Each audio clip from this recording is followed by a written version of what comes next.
आप देख रहे हैं टाइम 27। हर एक क्षेत्र की खबर के लिए हमारे चैनल को शेयर एंड सब्सक्राइब कर बेल आइकन दबाएं ताकि सबसे पहले कोई भी खबर आपके पास पहुंचे।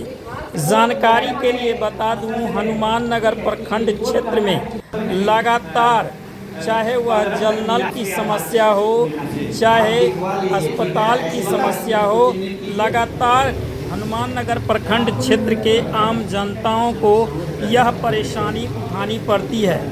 उसी कड़ी में दरभंगा जिला के हनुमान नगर प्रखंड कार्यालय स्थित प्रतिनिधि भवन में विपिन कुमार शाह 20 सूत्री अध्यक्ष सह न्याम छतौना पंचायत के मुखिया जो कि 20 सूत्री अध्यक्ष हैं, उनके अध्यक्षता में आज जो है 20 सूत्री की बैठक की गई।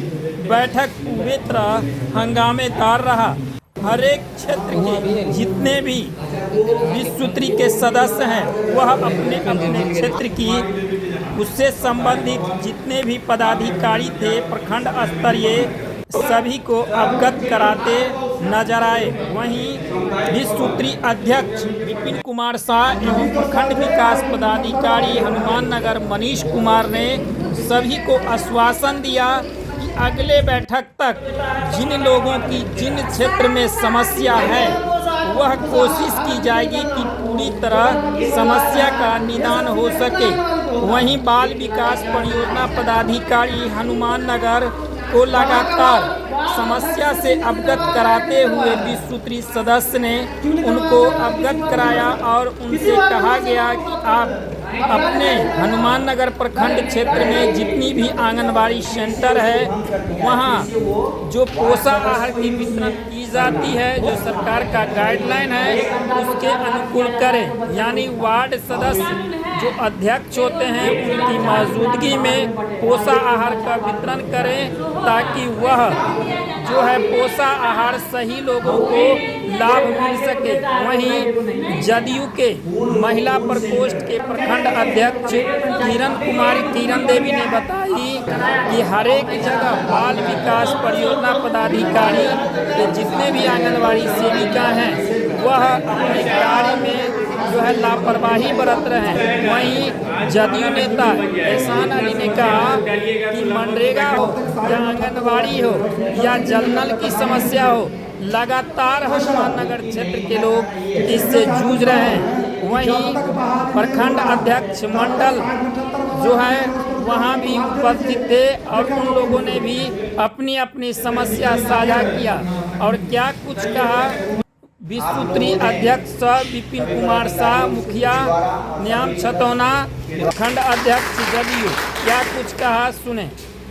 सर, रोगी कल्याण समिति की गठन की गई है। रोगी कल्याण समिति की गठन की गई है, ये कब की गई है? रोगी कल्याण समिति का गठन हुए लगभग जो है 20-25 दिन हो गया है ना। तो इसमें दो तरह की कमेटी है, कार्यकारिणी है और एक शासी निकाय है।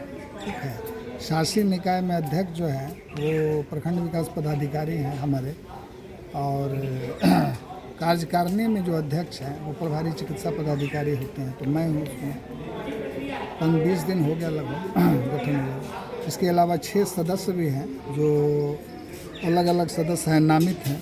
तो वो विभिन्न जो है समाज सेवी लोग हैं, अलग अलग पंचायत से लोग हैं, जिसमें 2 सदस्य जो है महिला है और अनुसूचित जाति से भी 1 सदस्य है, बाकी 3 जो है वो जनरल है। क्या नाम हुआ आपका? प्रभारी चिकित्सा पदाधिकारी हनुमान नगर डॉक्टर मोहम्मद सुहेल अख्तर। आज विसूत्री का बैठक आयोजन किया गया था जिसमें सभी विभाग के प्रखंड स्तरीय पदाधिकारी और सभी माननीय सदस्य विसूत्री को उपस्थित होना था और सभी लोग इसमें उपस्थित भी हुए और जितने भी सरकार के द्वारा, चाहे वो केंद्र सरकार हो या बिहार सरकार हो, जितने भी योजना जो जनहित के लिए चलाया गया है सभी विभाग का बारी बारी से हम लोगों ने समीक्षा किया है और माननीय सदस्य के द्वारा भी इसमें प्रस्ताव दिया गया है और सभी प्रखंड स्तरीय जिनका जो विभाग है उस पदाधिकारी को हम लोगों के द्वारा निर्देशित किया गया है कि अविलंब जो भी समस्या प्रखंड क्षेत्र में जो भी विभाग में है अविलंब इसको दूर करें। अभी रोगी कल्याण समिति की गठन की जानी है क्या? रोगी कल्याण समिति का गठन हो चुका है माननीय मंत्री जी के द्वारा। उसमें जो चिन्हित जो नाम है क्षेत्र के लोगों का, उसमें 3 महिला और 3 पुरुष का नाम दिया गया है। और अगला बैठक जो रोगी कल्याण समिति का होगा उसमें सभी माननीय रोगी कल्याण समिति के सदस्य उसमें शामिल होंगे। अभी खास करके बाल विकास परियोजना पे लगातार अपडेट आ रही थी, कुछ शिकायतें आ रहे थे क्षेत्र से। नहीं, माननीय सदस्य के द्वारा कुछ जगहों पे शिकायतें आ रही थी कि THR का वितरण जो किया जा रहा है उसमें धांधली किया गया है। तो उसके लिए CDPO मैडम को हम लोगों ने बताया है कि इसको अपने स्तर से देख करके अगर ऐसा कोई दोषी लोग हैं तो उसके ऊपर कार्रवाई की जाएगी। अभी मनरेगा का भी चर्चा चल रहा था। हाँ, मनरेगा का भी चर्चा चला था। उसमें भी माननीय सदस्य रामपुर डी के द्वारा उसमें शिकायत दिया गया था कि कुछ जगहों पे उनका ये मांग था कि लेबर के द्वारा उसको काम दिया गया। तो हमने ये PO साहब को भी मेरे द्वारा कहा गया है कि वो अपने स्तर से इस मामला को जांच करवा ले। अगर इसमें सत्ता पाई जाती है तो संबंधित रोजगार सेवक के ऊपर विधि सम्मत कार्रवाई। आप लोगों के लिए जो है विश्वस्तरीय कार्यालय होना तक नहीं मिला, क्या समस्या, क्या परेशानी है? नहीं, ऐसा कुछ नहीं है। विश्वस्तरीय कार्यालय मेरा बन के तैयार है। आज ही उसका उद्घाटन होना है और कुछ देरों के बाद हम लोग उसका उद्घाटन विधिवत करेंगे। और हमारा एक ही लक्ष्य है कि प्रखंड क्षेत्र के जो भी सरकार के द्वारा जो योजना चलाई जा रही है उसको सही समय पे आम जनों के बीच पहुंचाया जाए और आम लोगों को उससे बेनिफिट हो। इसके लिए मेरे द्वारा सभी संबंधित पदाधिकारी को निर्देशित भी किया गया है कि जल्द से जल्द अपने स्तर से जो भी उनके विभाग में कमियां हैं उसको जल्द से जल्द दूर करें और अगले बैठक से पहले ये सारी समस्या को दूर करें। अगर इसके बावजूद भी अगर उनके द्वारा अगर उनके विभाग की समस्या का अगर निराकरण नहीं किया जाता है ससमय तो उच्च अधिकारी माननीय DM साहब को मेरे स्तर से लिखा जाएगा ऐसे पदाधिकारियों के ऊपर कार्रवाई करने के लिए, ताकि सरकार की बदनामी ना हो। और हम लोग का एक ही उद्देश्य है कि हमारी सरकार के द्वारा जो आम जनों के बीच जो ये हर तरह की सुविधा प्रदान की गई है, चाहे वो शिक्षा के क्षेत्र में हो, स्वास्थ्य के क्षेत्र में हो, समाज कल्याण आंगनबाड़ी के क्षेत्र में हो, या जो डीलर जो खाद्यान्न है उसके हम MO को भी बोले हैं कि जो भी प्रखंड क्षेत्र के जो ऐसे लोग जो अत्यधिक गरीब हैं, जो राशन कार्ड से वंचित है, उनको भी मैंने निर्देशित किया है कि 1 सप्ताह के अंदर में वो प्रखंड क्षेत्र के सभी पंचायत को अपने स्तर से जांच करवा ले, सर्वे करा करके वैसे गरीब वंचित परिवार को अविलंब उनके द्वारा ये बताया गया है कि 30 दिनों के अंदर में अप्लाई होने के 30 दिनों के अंदर में उनको राशन कार्ड मुहैया कराया जाएगा। मेरे द्वारा उनको निर्देशित किया गया है कि 30 दिनों के अंदर नहीं, 1 सप्ताह के अंदर में जितने भी वैसे वंचित परिवार हैं उनका सर्वे करा करके उसको अविलंब उसका अप्लाई करवावे और अविलंब कार्ड का निर्माण करावे, ताकि उस गरीब लोगों को राशन समय से मुहैया हो सके। आपके प्रखंड क्षेत्र में कितने उप स्वास्थ्य केंद्र हैं और कितने कार्यरत हैं अभी? मेरे प्रखंड क्षेत्र में 4 उपकेंद्र हैं और सभी जहाँ तक हमें सूचना है कि सभी कार्यरत है और एक प्राथमिक स्वास्थ्य केंद्र है और बाकी उपकेंद्र और भी जगह हैं। तो बहुत आज डॉक्टर साहब के द्वारा जो हॉस्पिटल में जो माननीय सदस्य के द्वारा उठाया गया है कि वहाँ दवा का उपलब्धता नहीं रहती है, इसके लिए भी हम लोगों ने उनको निर्देशित किया है कि किसी भी आम लोग, किसी भी गरीब लोग को हर तरह की सुविधा जब सरकार के द्वारा वहाँ प्रदान की जा रही है तो आखिर उनको किस आधार से वंचित किया गया है। मेरे द्वारा भी जल्द ही PSC हनुमान नगर का निरीक्षण किया जाएगा।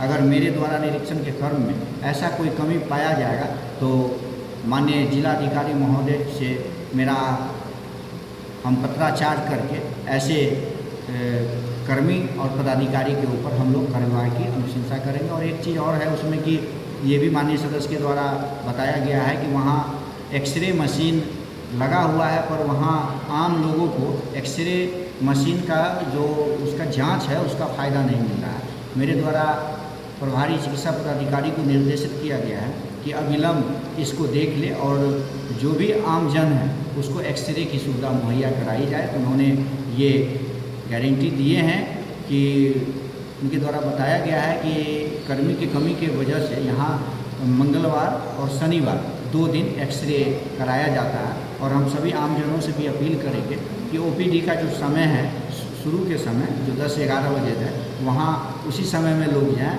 और ज़्यादा से ज़्यादा। और हम ये भी कहेंगे आपके चैनल के माध्यम से कि मेरा पहला प्राथमिकता है स्वास्थ्य, दूसरा प्राथमिकता है शिक्षा के। और हम ये सभी प्रधानाध्यापक से भी ये आग्रह करेंगे कि आपके क्षेत्र में जो भी मूलभूत सुविधाएं हैं जो बच्चों के बीच में दिए जाना है, जो सरकार के द्वारा देना है, उसको समय बच्चों के बीच उपलब्ध करावे। अगर किसी भी प्रखंड क्षेत्र के किसी भी अगर कर्मी के और किसी एचएम का ऐसा शिकायत मिलता है तो उसके ऊपर विधि सम्मत कार्रवाई। शिक्षा विभाग में लगातार ये शिकायतें हो रही है कि ज़्यादातर, जबकि मोबाइल क्लास में अलाउ नहीं है, लेकिन फिर भी लोग मोबाइल का लुत्फ उठाते रहते हैं। नहीं, तो ऐसा प्रस्ताव आया है माननीय सदस्य के द्वारा, तो मेरे द्वारा वीडियो साहब को भी ये कहा गया है और वीडियो साहब के द्वारा एक निर्देश पत्र निकलेगा जिसमें ये निर्देशित होगा कि प्रखंड क्षेत्र के जो भी विद्यालय हैं उसमें जो भी शिक्षक अगर मोबाइल कक्षा के समय में अगर मोबाइल प्रयोग करते पाए जाएंगे तो उनके ऊपर अनुशासनिक और विधि सम्मत कार्रवाई की जाएगी। क्या हेडमास्टर को कहेंगे आप लोग? क्या हम यही कहेंगे, जो सरकार के द्वारा जो योजनाएं चलाई जा रही है, खास करके मध्याह्न भोजन, वो गरीब बच्चों के लिए है। और हम यही कहेंगे जो सरकार के द्वारा जो मेनू है उसके अनुकूल प्रखंड क्षेत्र के सभी विद्यालय में इसको चलाया जाए और वैसे गरीब वंचित बच्चे को इसका लाभ दिया जाए। और अभी मैं आपके चैनल के माध्यम से ये भी बता दूं कि सरकार के द्वारा अभी बहुत बड़े पैमाने में TR1, TR2, TR3 के तहत बहुत बड़े पैमाने में शिक्षकों का बहाली हुआ है। और आप देख सकते हैं कि विगत 1 वर्षों में लगभग पूरे बिहार में हमारी सरकार के द्वारा जो शिक्षकों का जो बहाली किया गया है उसमें पूरे बिहार के में शिक्षा के प्रति एक बड़ा क्रांति आया है। कुछ सुधार की ज़रूरत है, बहुत जल्द इसको हम मेरी सरकार के द्वारा इसको भी सुधार कर लिया जाएगा। और हम यही अपील करेंगे कि हर स्कूल में BPSC के तहत जो शिक्षक का बहाली हुआ है सभी योग्य शिक्षक हैं। और हम सभी BPSC और सभी शिक्षकों से हम ये अपील करेंगे कि हमारे बिहार हो या हमारे क्षेत्र हो, सभी बच्चे को आप ईमानदारी पूर्वक शिक्षा ग्रहण करावें और ताकि उस बच्चे को कहीं भी जाने की आवश्यकता ना पड़े। आप ही के पास उसको हर तरह का शिक्षा का अनुभव मिले और आगे चल के वो बच्चे का भविष्य उज्ज्वल। प्रधानाध्यापक का शिकायत है कि उनका बहुत ही सम्मान ही नहीं किया जाता है जो अभी शिक्षक हैं वहाँ का। ऐसा कुछ नहीं है, ऐसा हमको तो नहीं लगता है। वो प्रधानाध्यापक है। देखिए, कोई भी पद होता है तो उसका योग्यता वहाँ के जो पद पर जो बैठे हैं उनके हाथ में ये करना है कि वो अपना पावर का यूज कैसे करते हैं। प्रधानाध्यापक उस विद्यालय के ऑल इन ऑल होते हैं, ऑल इन ऑल बॉस होते हैं। उनके हाथ में उस स्कूल और उस विद्यालय का मॉनिटरिंग पावर है, पूरा मैनेजमेंट का शक्ति है। तो उनको वो देखना है कि उस विद्यालय को किस आधार से उनको चलाना है। अगर ऐसा है तो ऐसा अगर कोई प्रधानाध्यापक को ऐसा समस्या है किसी विद्यालय में प्रखंड क्षेत्र के, तो वो हम लोग के पास शिकायत करें, हमारे BDO सर के पास शिकायत करें। हम लोग उस शिक्षक के ऊपर विधि सम्मत कार्रवाई करेंगे। क्या नाम है? विपिन कुमार शाह, प्रखंड अध्यक्ष विश्वसूत्री, जदयू प्रखंड अध्यक्ष हनुमान। विश्वसूत्री की बैठक में बिहार सरकार के द्वारा जो भी विभाग और बिंदु दर्शाए गए हैं, सभी विभागों और बिंदुओं पर एक एक करके चर्चा हुई। खास करके नल जल की जो स्थिति है काफ़ी दयनीय है। हर जगह से शिकायतें हैं। नल जल पर कितने तरह का अभी तक सर्वे किया है? जो कनीय अभियंता PhD हैं वे कुछ दिन पहले ही ज्वाइन किए हैं और उनके द्वारा पूर्ण प्रखंड क्षेत्र का भ्रमण अभी तक नहीं हुआ है। तो उनको एक सलाह दी गई है, 1 सप्ताह का समय दिया गया है कि 14 पंचायत में भ्रमण करके देख लें कि किस पंचायत में कहाँ पे क्या समस्या है, उसको नोट कर लें और उसका निदान उसी के हिसाब से करें। सर, विश्वसूत्री का जो सदस्य होता है क्या वो सरकारी कर्मी भी हो सकता है? विश्वसूत्री का सदस्य सरकारी कर्मी नहीं होता है, सरकार के द्वारा मनोनीत व्यक्ति होता है। इसमें सदस्य बन सकता है। सरकार मनोनीत करती है, सरकार के द्वारा मनोनीत सदस्य और अध्यक्ष होते हैं।